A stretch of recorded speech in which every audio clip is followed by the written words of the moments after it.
Bom dia, pessoal. Eu vou dar início agora à minha apresentação, mas antes eu gostaria de agradecer a presença de todos, em especial ao Saulo e ao Rodrigo, né, por eles aceitarem compor a minha banca. O meu trabalho ele é intitulado Desenvolvimento de um aplicativo para colaboração entre os citopatologistas. A apresentação está organizada da seguinte forma. Primeiro eu vou introduzir um pouco sobre os assuntos relacionados ao tema, depois eu vou falar sobre a revisão bibliográfica e os trabalhos relacionados, depois eu vou falar sobre a revisão bibliográfica, sobre o desenvolvimento e, por fim, os resultados e conclusões obtidas. O câncer do colo do útero é o quarto tipo de câncer mais comum entre as mulheres em todo o mundo. Segundo dados do Instituto Nacional do Câncer, no Brasil, são esperados para cada ano do triênio 2020 e 2022 16.590 novos casos, com risco estimado de 15,43 casos a cada 100 mil mulheres. E o local de maior incidência é a região norte do país. Um importante fator de risco para as lesões do colo uterino é a infecção pelo papilomavírus humano, o HPV, que na maioria das vezes não causa doenças, mesmo sendo frequente. Porém, podem haver alterações celulares que evoluam para o câncer do colo do útero. O exame de Papa Nicolau é o exame mais utilizado para detectar as lesões precursoras do câncer do colo do útero. Porém, ele requer uma infraestrutura laboratorial bem estabelecida e possui um alto custo com a logística de armazenamento e transporte dessas amostras. Estudos como Franco et al. 2008 revelam que a realização de apenas um teste pode não ser suficiente para detectar certos tipos de lesão. E isso está diretamente relacionado ao fato de que ele possui um alto índice de resultados falsos negativos, que, por sua vez, está relacionado ao fato das amostras possuírem características intrínsecas e também à experiência do profissional que analisa a amostra. Com isso, surge a telecitologia, ou citologia digital, como um conjunto de recursos tecnológicos e computacionais para auxiliar os profissionais no apoio à tomada de decisões, buscando minimizar os erros decorrentes da análise individual e, assim, contribuindo para uma tomada de decisão mais assertiva. O desenvolvimento desse trabalho ele justifica-se em 3 pontos. O primeiro é que o aplicativo ele proporcionará um ambiente para colaboração entre os profissionais. Ele será útil principalmente aos profissionais de pequenos centros urbanos, né, que estão expostos a uma menor diferenciação de casos de lesões. E o outro ponto é a formação contínua. Acredite-se que a colaboração entre os profissionais ela vai servir como uma ferramenta de estudos para o profissional que possui uma limitação de acesso a conteúdos. E um dos diferenciais da proposta é a organização e exibição dos dados de forma compreensível, simples e clara ao usuário, de acordo com os diferentes casos de análise.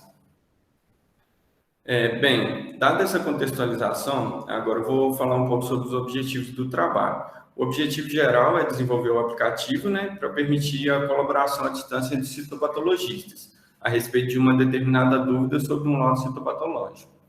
E os objetivos específicos são identificar os requisitos do sistema, desenvolver um protótipo de alta fidelidade para validação com os usuários, permitir ao usuário capturar a imagem no ocular microscópico utilizando o aplicativo proposto, organizar e exibir os dados de forma compreensível, simples e clara ao usuário, de acordo com os diferentes casos em análise, e permitir a troca de experiência entre citologistas no que diz respeito ao diagnóstico por lesão.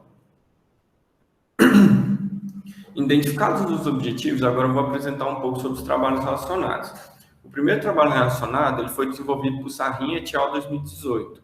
Nele, os autores eles indicam que é possível realizar diagnósticos assertivos em imagens capturadas por smartphones.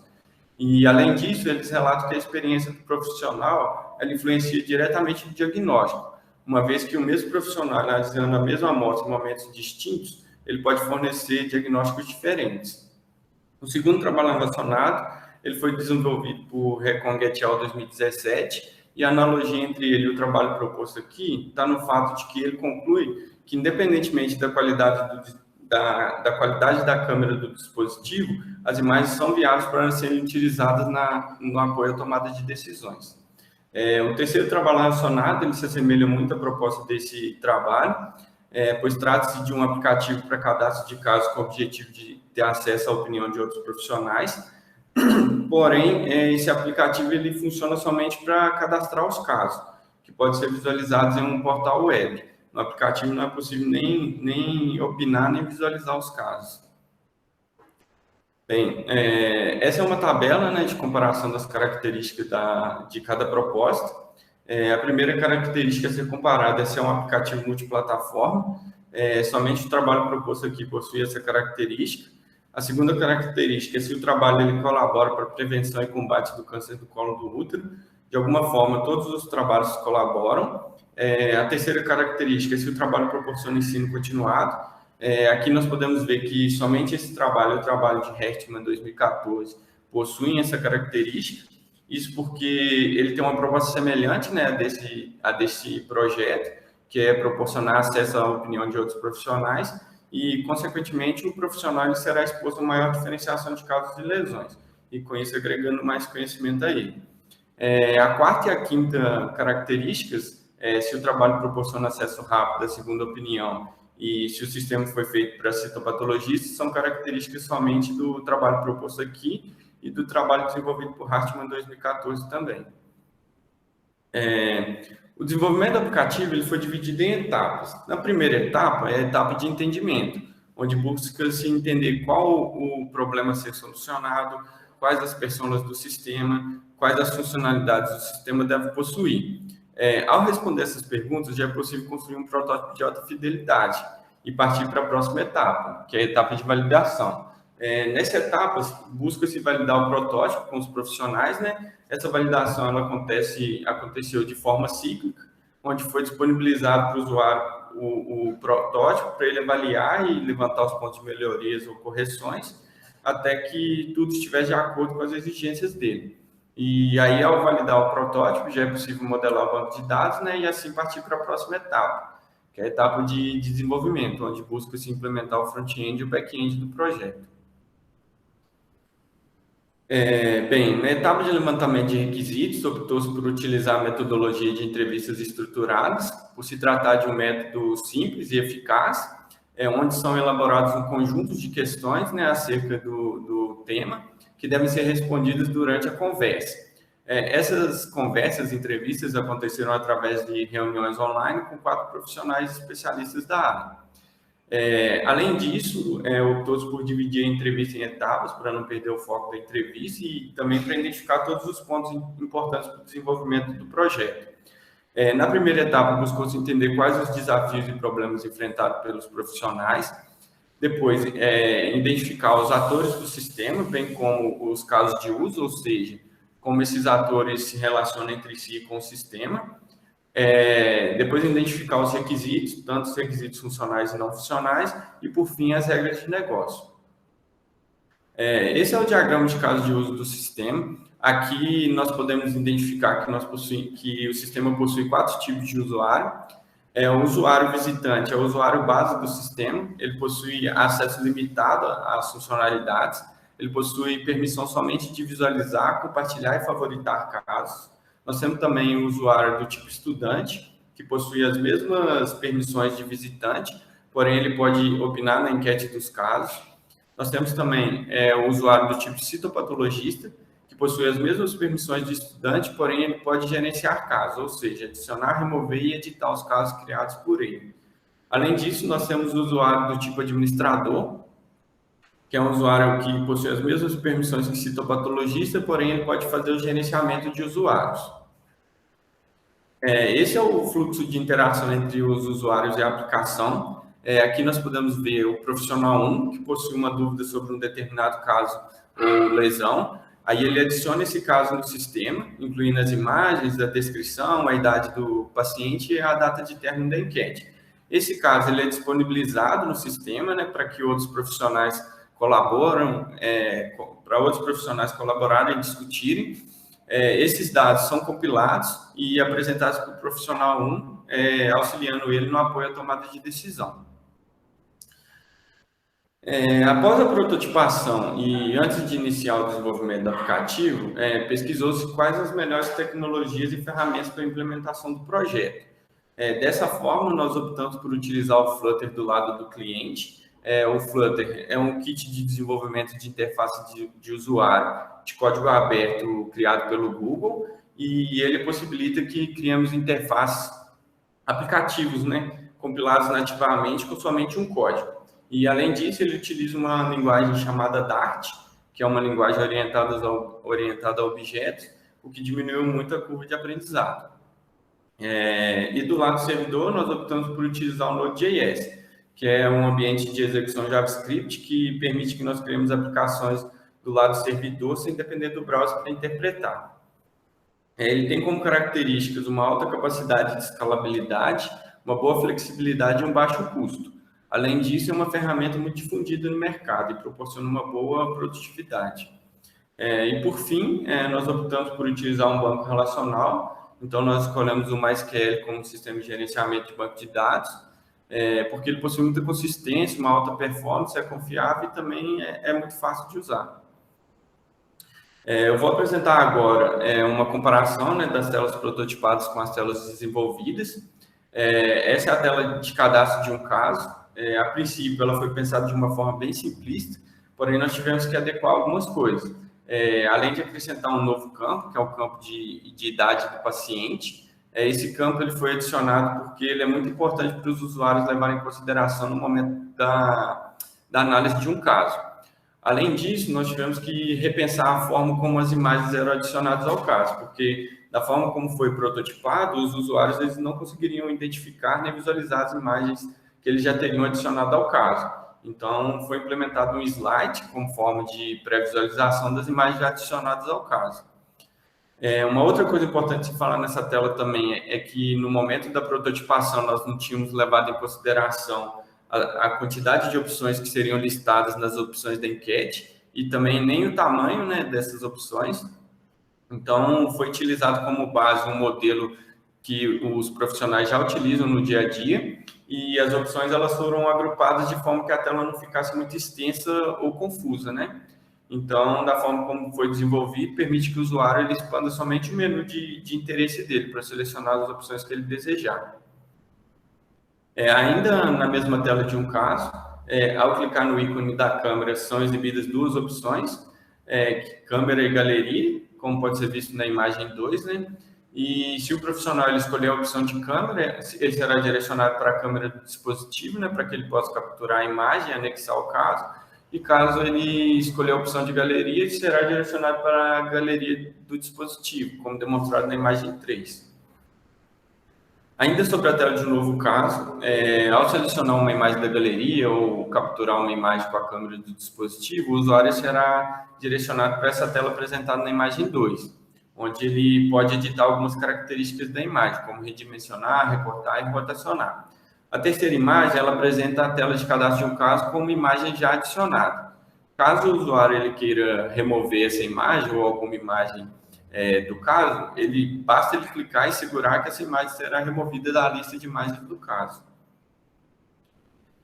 Após o profissional preencher todas as informações do formulário corretamente, né, e clicar no botão salvar, ele vai ser direcionado para a tela de listagem de casos, sendo que o caso que ele acabou de cadastrar vai aparecer entre os primeiros casos listados. Além disso, foi implementado nessa tela uma paginação, né, na forma de scroll infinito. Ou seja, à medida que o usuário rola a tela para baixo, vão sendo listados novos casos. Vale ressaltar também que essa é a tela inicial do aplicativo, ou seja, quando o usuário logar no sistema ou efetuar o cadastro, ele vai ser redirecionado para essa tela de listagem. Nessa tela também foram necessárias algumas mudanças em relação ao protótipo, como os botões de novo caso, que passou a integrar o menu inferior, né? E, além disso, nós percebemos que não fazia muito sentido ter o botão de câmera no menu, já que o botão de novo caso tem a função semelhante a ele. Então, no lugar desse botão, foi adicionado o botão de casos salvos. Bem, agora eu vou apresentar como ficou a tela de detalhes de um caso, isso antes de opinar na enquete. Nessa tela, nós tivemos algumas alterações em relação ao protótipo. Primeiro, os botões das funcionalidades de compartilhar, mensagem, favoritar e expandir a imagem, eles deixaram de ser botões flutuantes, porque observou-se que não é muito usual utilizar botões de ações dessa forma. Então, nós decidimos desenvolver da forma como pode ser visto na imagem 2. por ser uma forma mais comum e já utilizada em outros aplicativos. Nós percebemos também que não seria, né, uma boa prática utilizar os recortes circulares nas imagens, já que com isso poderia perder parte importante da imagem. Nós optamos também por remover o botão da opção de expandir a imagem. Aí, caso o usuário queira ver a imagem maior, um tamanho maior, basta ele clicar nela que a imagem vai expandir. Aí ele tem algumas opções que ele pode dar zoom, rotacionar a imagem, entre outras coisas. Bem, essa é a tela de detalhes de um caso depois do usuário opinar na enquete. Trata-se da mesma tela anterior, porém a enquete é ocultada e o resultado dela até o momento é exibido. Além disso, são exibidos todos os comentários deixados por outros profissionais com as respectivas opções que eles marcaram. Nós podemos notar que no protótipo essa informação ela não era exibida, porém, depois de alguns testes, nós vimos que era essencial que nós soubéssemos em qual opção o profissional tinha opinado para que fosse possível interpretar o comentário dele, né? Essa é a tela de pesquisa do aplicativo. Comparando com a tela prototipada com a tela desenvolvida, nós podemos notar que a forma como o caso é apresentado para o usuário ela mudou, porque foi necessário mais informações além da imagem para que o usuário conseguisse identificar o caso que ele estava procurando. Nessa tela também o usuário ele pode pesquisar pelo nome do autor ou por alguma palavra que esteja na descrição do caso. E, além disso, como uma forma de otimizar a pesquisa, foi utilizada uma function customizada no banco de dados que trata alguns casos de digitação incorreta ou escrita incorreta, já que o SGB dele não oferece esse tipo de serviço em português, só para inglês. Nessa tela são listados todos os casos que foram salvos pelo usuário. Podemos notar também que nessa tela nós alteramos a listagem da mesma forma que na tela anterior, na tela de pesquisa. E por fim eu vou apresentar agora a tela de perfil do usuário. Além da mudança como as informações elas estão dispostas na tela, agora são listados os casos cadastrados pelo próprio usuário, para que ele possa fazer o gerenciamento deles. Após o desenvolvimento do aplicativo, é importante que o sistema ele passe por uma avaliação com o usuário, para validar se o que foi desenvolvido possui de fato uma boa usabilidade.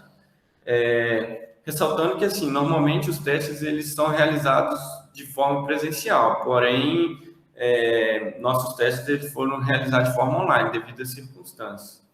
Dessa forma, foi utilizado o questionário SUS, o System Usability Scale, para verificar a usabilidade do sistema. Ele é um dos métodos mais conhecidos para verificação da usabilidade, por ser um método muito apurado e, ao mesmo tempo, ele não é longo para o usuário nem para o pesquisador. Ele consiste em 10 perguntas básicas, que podem ser vistas nesse slide, que podem ser adaptadas para se adequarem melhor ao contexto. E para cada uma delas, o usuário ele pode responder numa escala de 1 a 5, onde 1 significa discordo completamente e 5 concordo completamente.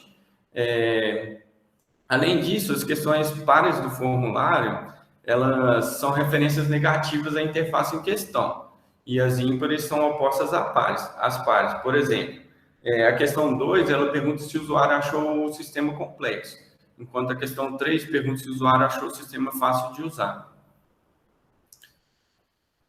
Bem, para que fosse possível a realização dos testes, o usuário ele precisaria instalar o aplicativo em seu dispositivo. Para isso, além do arquivo de instalação do mesmo, foi fornecido um tutorial para que ele fizesse as configurações necessárias para que o sistema operacional ele não bloqueasse a instalação. Foi elaborado também um texto explicativo, né, com todas as informações necessárias para que ele realizasse os testes, e ressaltando também que o questionário ele foi enviado para usuários do aplicativo, possíveis usuários do aplicativo, né, pessoas com conhecimento técnico da área, para que eles experimentassem e, ao final, eles respondessem o questionário SUS. As tarefas que eles deveriam realizar durante os testes foram cadastrar um caso, visualizar os detalhes de um caso, ampliar a imagem de um caso, opinar na enquete de um caso, favoritar o caso e visualizar na tela de casos salvos, na tela de pesquisa, pesquisar pelo caso que você cadastrou e visualizar o resultado de um caso.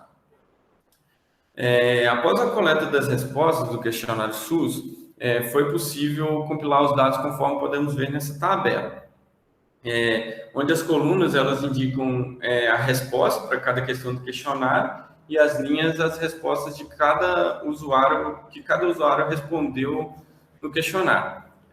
Nela nós podemos ver que a pontuação total obtida através da média do score SUS foi de 92, e esse resultado, segundo Teixeira 2015, indica uma boa usabilidade para a aplicação. Para uma avaliação mais estruturada, é possível relacionar também as perguntas do questionário SUS às heurísticas de Nielsen, em que a usabilidade é definida por 5 componentes determinados pelas médias das questões. Sendo a eficiência, ela é mensurada pelas questões 5, 6 e 8, a satisfação pelas questões 1, 4 e 9, a facilidade de aprendizagem determinada pelas médias das questões 3, 4, 7 e 10, a memorização pela questão 2 e a minimização de erro pela questão 6. No nosso experimento, nós tivemos os seguintes resultados: a eficiência, 90,75%, a satisfação, 90%, a facilidade de aprendizagem, 93,75%, a facilidade de memorização, 87,5%, e a minimização de erro, 97,5%. Então, de posse desses dados e de que o score SUS do aplicativo foi de 92, conforme demonstrado na tabela no slide anterior, é possível afirmar que o aplicativo ele atende aos critérios estabelecidos por Nielsen e também que ele possui uma boa usabilidade. Então, é possível concluir que a telecitologia ela surgiu como uma alternativa, para auxiliar os profissionais da área de saúde na tomada de decisões, com o objetivo de minimizar os erros decorrentes da análise individual e, assim, contribuindo para um diagnóstico mais assertivo. As novas tecnologias na área da saúde proporcionam benefício à população como um todo, podendo ser utilizadas não somente ao apoio ao profissional da saúde, mas também para conscientizar a população na prevenção e tratamento de doenças em geral. Esse projeto ele caracteriza como instrumento de educação continuada, pois proporciona um ambiente favorável para que o profissional tenha contato com uma maior variedade de causas e lesões. Vale ressaltar também que esse trabalho ele resultou na publicação do aplicativo, do artigo Citofocus, uma plataforma para colaboração e aprendizado em citopatologia, no 21º Simpósio Brasileiro de Computação Aplicada à Saúde. Essas são as referências utilizadas no slide. E obrigado.